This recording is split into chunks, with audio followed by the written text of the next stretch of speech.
Biomeg, lamp para sa abaka, mudfish spawning technology, at makapuno embryo culture technology. Ito ay ilan lamang sa mga halimbawa ng Pinoy Biotech.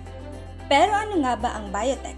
Ang biotech ay tumutukoy sa iba't ibang teknolohiya na gumagamit ng organismo o parte nito para makabuo ng mga produkto para sa ikaunlad ng mga tao. Magagamit ang biotech sa agrikultura tulad ng isang test kit na nadedetect kung may sakit ang palay.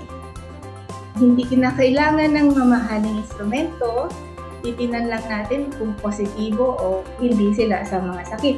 At hindi po ito gamot, paraan lang po ito para ma-prevent natin yung pagkawala ng ani at paglaganap ng sakit at maiiwasan ng paggamit ng mga kemikal. Mayroon ding na-develop na test kit para sa may sakit na abaka. Nakakatuwa kasi nai-empower yung mga farmers kasi na-realize nila na kaya pala nilang mag-identify ng may mga sakit na halaman at kaya pala nilang gumawa ng detections. Pwede ring mapabilis ang pagdami ng tanim na makapuno. In 10 to 16 months, yung sa embryo culture, so in short time, may halaman ka na.